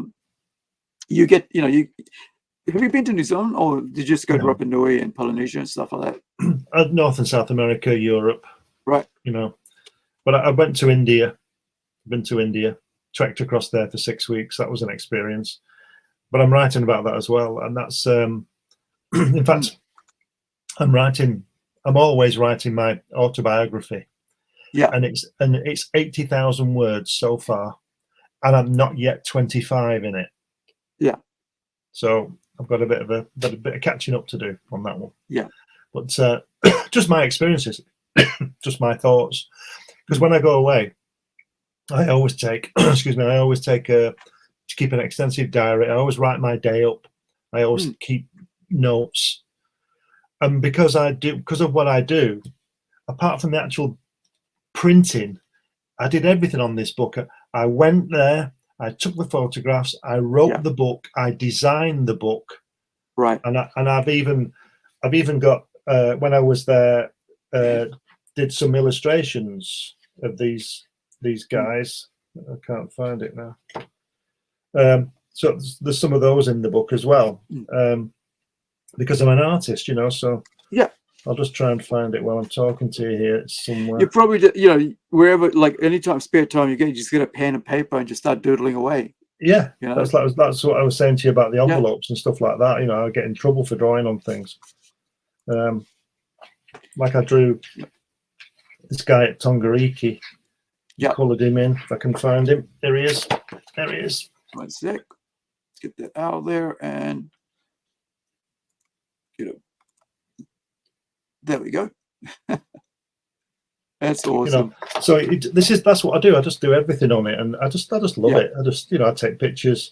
I took 1,000 pictures when I was there. Yeah, and that's due to digital. You know, when I was growing up, it was film. You'd only take 35 and have to wait 6 weeks for it to come back. You know, but what I used to do that all the time.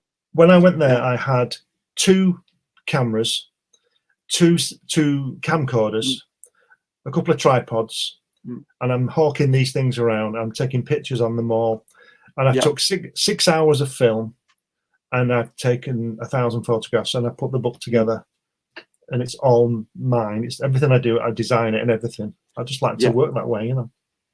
Yeah, I remember like when I was at film school, I had somebody come in and they wanted to do. It was Lions Club. They were building up, you know, like a hall at Milford Sound here in New Zealand, which is like a very well known thing, and you know, travel site. And so they brought it in, and it was on VHS, and the VHS tape, you know, the head was dirty, so you had all this fuzzy stuff at the bottom, you know, like about there all across. Yeah. And I'm looking at, I'm going, I think maybe got 3 or 4 tapes of this to work through. I'm like, this isn't going to work. So what they did was they paid for, they took my wife and I at that time for the weekend, and we traveled with them, and I took footage of all that. Then it came back and make you know, like some like a 10-20 minute promotional video of what they had done in that place. But we got to experience life with these elder people, because like we're about maybe in our 30s at that time. This is about 2006, and so you know, with people that were like 60 and 50-year-old talking about stuff and all that. It was a really great experience. But you know, I'd never been with people from the Lions Club. I didn't know what they were about. I didn't know what they did. And here they were, took us in, you know, fed us, looked after us, told us about what was going on. What was it? Because they were doing it for the community, right? It was like that people could come in, like it was like a hall where they could like come and sleep and stuff for travelers, campers, and all that. And you know, they'd raise funds to make this. And so I was like, you know, I was going to do my best job I could do for them. And but yeah, this is what I mean. Like people, you know, we've got to experience other people's lives and what they did for their community. And yeah, I think, where else have you traveled to? Like, North and South America, Canada, you know, Caribbean, Europe. I was detained in Baghdad, Iraq. What was the reason? I don't know. They don't need a reason. Yeah. I suspect that when I was there, I was dragged off a plane with an AK-47 in New Delhi.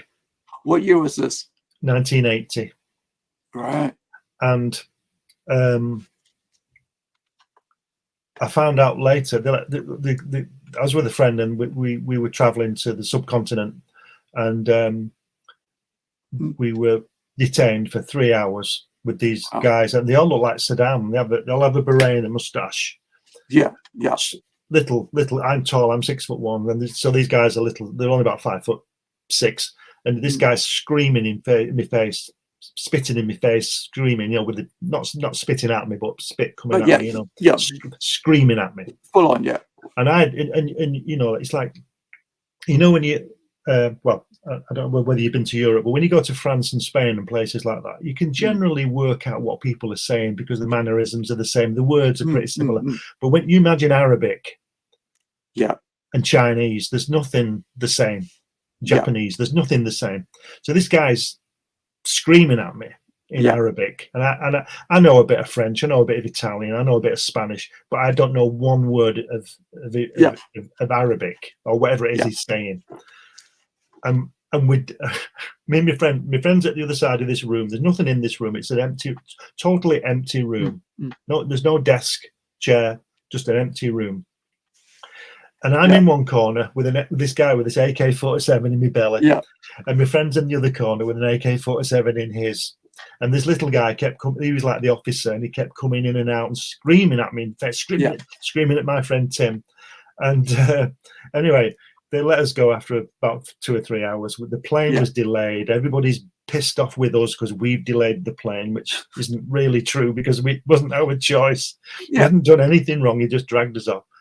Anyway, I found out when I came back about 6 weeks later, the pilot said, we can't go to Baghdad. We're going to Kuwait City. There's a war going on. Oh, And I found out later that, I don't know why, but they dragged us off because I think they thought we were up to something. And 12 hours after we were there, Iran bombed the airport to start that 10-year war. And I think they had wind or something and wondered why 2 Westerners were in that area at that time. But I did find out that they also detained a couple of American lads. yeah. Probably for the same reason. They probably thought we were up to something. Spies. Yeah. Yep. Probably you were spying, coming in to just check it out. You know, as it happens, sometimes that, you know, things like that happen for real. But they could have stopped. They could have stopped Yeah. us getting on the plane. Yeah, But and you would have been stuck there. But they waited for us to get on the plane before they took us off. Right.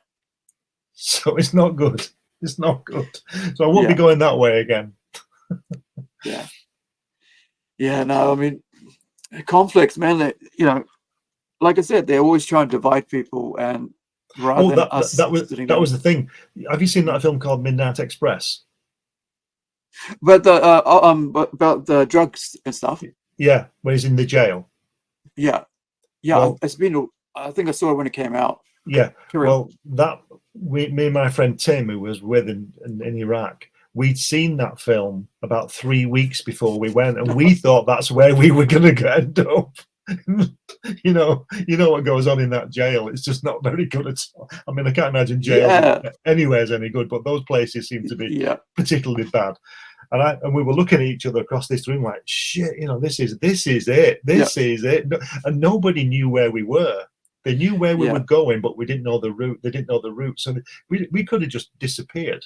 Yeah. When in 2010 we were in Fiji, and I haven't lived in Fiji since about 83, and I went there with my friend, and we're basically talking to locals outside, and they kind of, I had suspicion they were like kind of the the underground, whatever, criminal network, whatever. But and my friend, and they were going to come back to our place, and we'll go and have food and everything. I'm like, because my friend's white, right? And I'm thinking, no. And my friend's like, yeah, come on, let's go. I'm like, no. We're just gonna go home. He's like, no, come on, man. I was like, no. Because like you get that little thing. I'm drunk as well, and I'm stoned as well, and I'm thinking, whatever's happening here, I don't know these people. Yeah.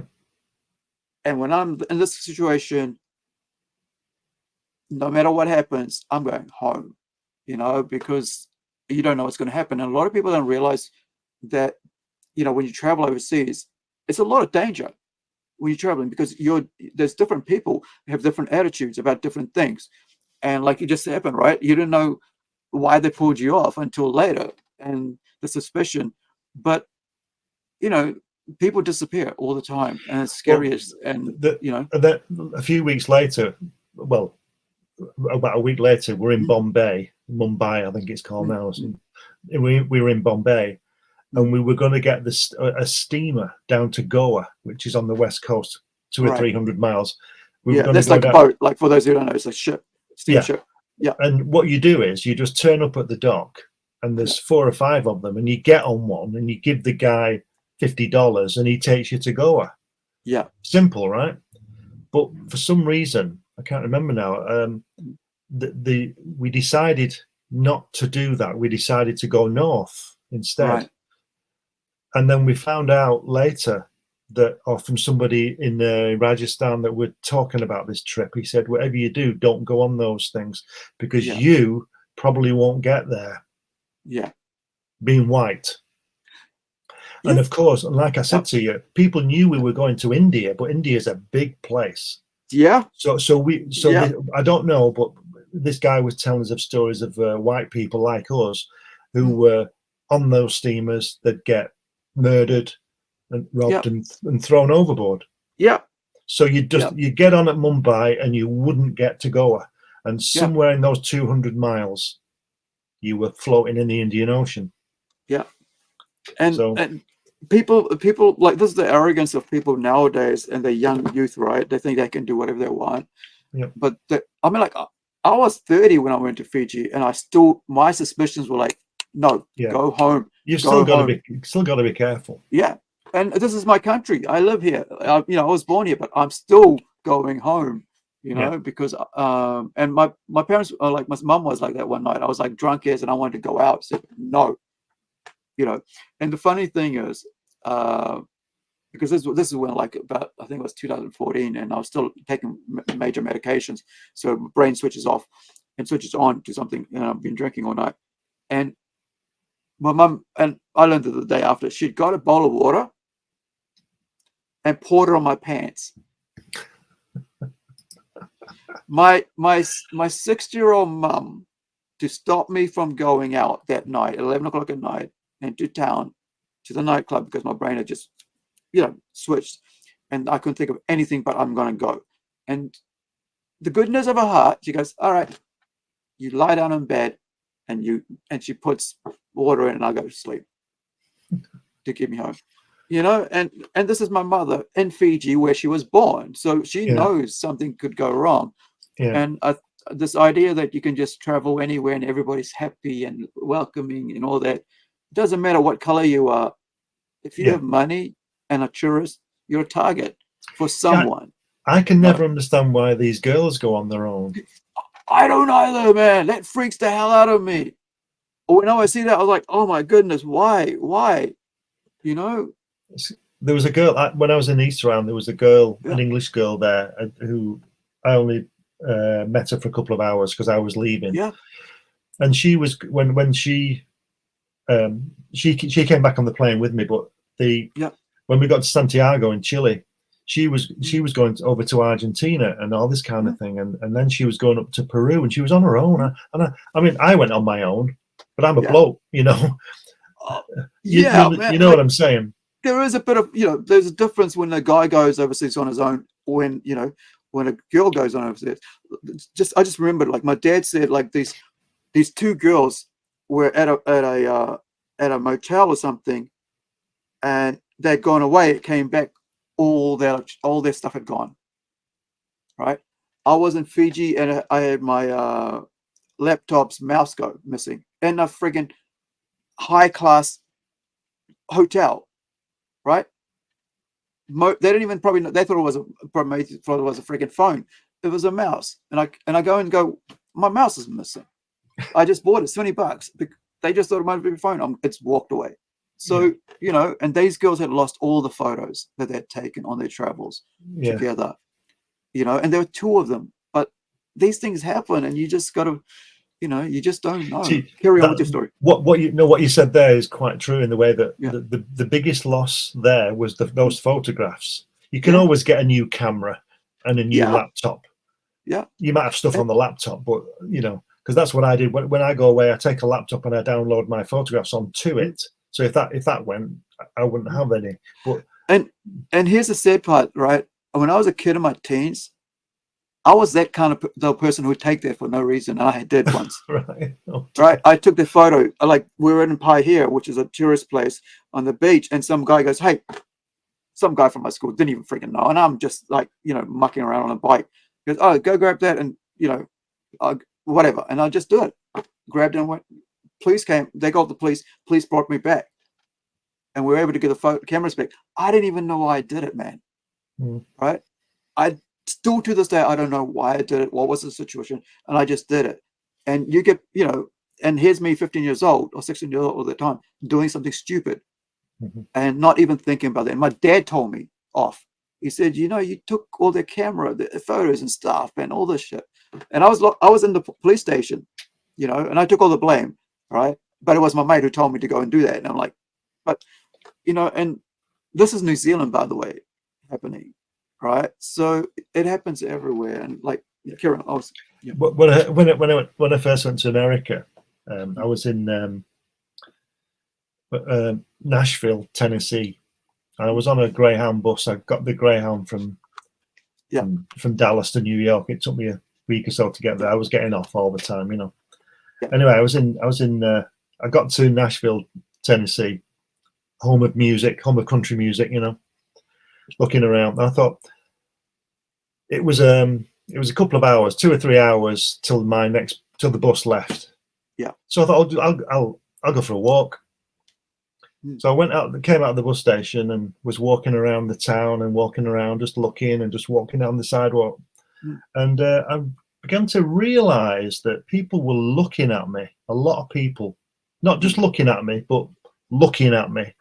Yeah. What turning their head as I walked past. And I thought, I must be looking pretty good today. You know, so I'm walking around. And then I realized everybody was black. Right. And I was in the middle of the black area. Yeah. And they didn't like a white guy walking. And they must have been thinking, who the hell is this guy? Yeah. And as soon as I realized, well, I think that's why they were looking at me. Yeah, of course. I just got a cab and went back to the Greyhound. Yeah. I didn't even walk back because I was a good 30 minutes away from it. You know, I just got a cab, and then the taxi driver looked at me because he was a black guy, right? Yeah. And I told him, I said, I think I'm in the wrong place. And I told him what I'd done, and he knew my accent. He could tell I was English. Yeah, and not American. He just laughed. He said, "Yeah, I'll take you back, man. You don't want to be hanging around where you were, because not only was I in this isn't putting anybody down, but not only was I in the black side of town, I was in the bad side of town. Yeah. A white guy walking down the street. Yeah. And it's as easy as that, as innocent and as easy as that. If I'd have gone out the Greyhound station and turned left instead of right, I probably would have been okay. Yeah. But I didn't know where I was going. And I didn't have any problem with anybody. I don't have a problem with black people. Yeah. And I'm walking about. It is like, this is like, people don't understand, like, not everybody thinks the way you think. And your ideas of the world being a socialist loving rainbows and tinted, you know, what are they called, rose tinted glasses, that's not real. No. You know? You've got to be careful. You have to be careful, yeah. I mean, it is, you know, like, I mean, like that moment, I was just like, if we decided, it could have been a nice thing, right? 50-50. It could have been a wonderful time, you know, made new friends and stuff, or the other side, and we would be robbed, and, you know, there'll be that, and beaten up. And, you know, I think traveling, you got to be really careful, you know. It's, unless you know the country you're going to, and you know, the people know you well, you know, and it's just, you know, it can be a Wild West. And I've seen, you know, stuff about girls just missing, you know, going to, like, there was one where they're like at the beach, gone, disappeared. That's it. Just no, you know, the parents are trying to find out what happened, traveling and stuff. And that's really, you know, I mean, you know, you've traveled a lot, and, you know, you learn a lot right through your travels. And people who haven't, and it's the first time, they have this like, this wonderful, you know, everything's going to be fine, you know, and reality hits. Yeah, the thing is, you walk. First of all, you walk about thinking, well, I'm not against anybody. I'm not a threat. But you've got to realize that they think you might be, and you've also got to realize that they might not care whether you were or not. That's it. 100%. You're a target. You're a target. 100% correct on that one. Yeah. Yeah. Doesn't matter what your beliefs are. It's what their beliefs are. Yeah. And yeah, that's why I kind of like, yeah, that moment taught me a lot, because I actually, like, after that, I just traveled on the day. You know, I didn't go out at night. I just traveled on the day. I went from, like, I did bus trips like you did, right through, like, because you can travel around, like, the Viti Levu, which is the main island of Fiji, in a day on the bus. You can just go all around on the bus in the whole one day, and it's wonderful. And, you know, and you can stop at different resorts, pay $100, and you'll be there for the night, or $50, and you're good. And then the next day, and the next day, and you have a wonderful trip. And that's the beauty of traveling. You can have a wonderful time, but just got to be careful about what's going on around you. Yeah. Mindful. And man, thank you for sharing that. I didn't really think we'd be talking about traveling and That's all right. safety with traveling. But let's get back to I'm gonna, like, we're almost finished here, but like I'm gonna get you back to this, and we'll talk about the last bits of it, and then I'll get you to give, do the last words that we do every time on this show, Okay. on these podcasts. So is there anything here you want to talk about before we finish up and go to last words? I think we've covered it. The Hatch one there, the next day, that's the first book. That's available on the PDF, or I've got a few hard copies left. Yeah, I've got about, I think I've got about 20 or so, and I'll sign those, obviously. It just go down. This one here, or the next one? That's it. That's the hard copy there, and right. Yeah, I just invite people to just to have a look through it and see what they think. And I don't think, I think you'll enjoy it, because it's quite zany, really. It's quite crazy, it's fun. Yeah, zine. It's fun, and it's just. Well, I'm biased. I think he's great, but there's all sorts. I mean, like the fact is, this is like natural, right? This traditional pen to paper. Yeah. Colors. I mean, are you using like colored pencils here, or like, yeah, that's color pencil, yeah. And then you got paint on the green shirt. No, it's just all pencil. The thing about that drawing is that he's got normal trousers on. He doesn't wear normal trousers usually. Right. So he's usually got his little spacesuit on or something. Right. But apart from that one as well. But yeah, he's usually got that sort of kit on there that you see on this planet. And just these crazy things happen to him. If you just go back up again, you'll see him. Keep going. Yeah. Oh no, it might be no. Sorry, it's the other way. Sorry. Right. Keep going down. You'll see. Oh, this is cool. Yeah, I had to do that. That was just had to do that. Keep going. That one. Go back. That one. No, next one. This one. That one. That's where he's coming back from the post office with his parcel. Right. Right. But you never know where the post office is. Yeah. So I like that. I like that particular piece. It's a good one, I think. Awesome. All right, Glenn. Thank you so much. I really appreciate it. And we're going to do the last words, and I'll give you like we cut these up and it becomes little words of wisdom. But last words. So you got 3 to 5 minutes. 3 to 5 minutes. Yeah, you got a moment to think about it.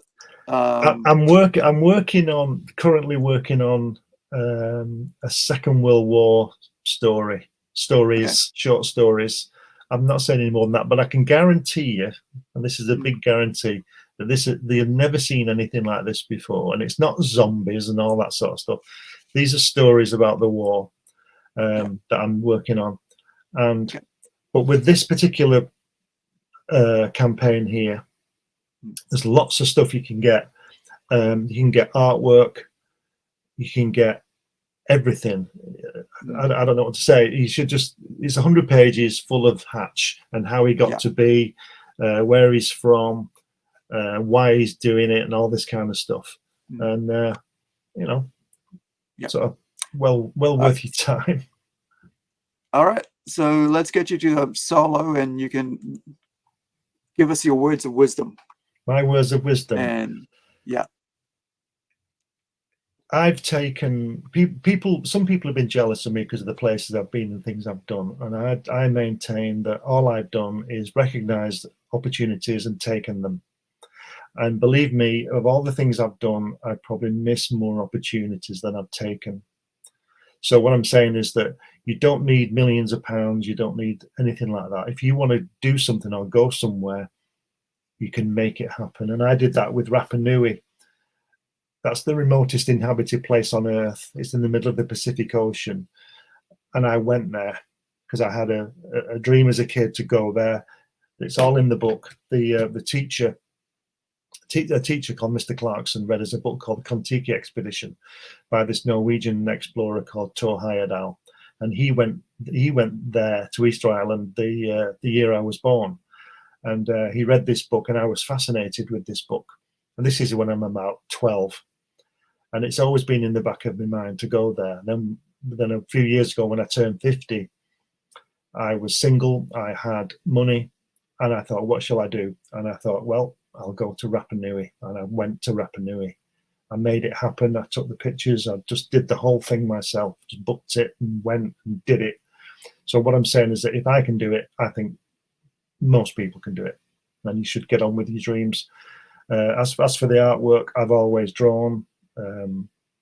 It's the only thing I've ever done that I remember from being a kid. I'd write stories and draw stories, and I made it happen. And I've got 11 books out there, and especially now, I've got to deal with what you might call a real publisher.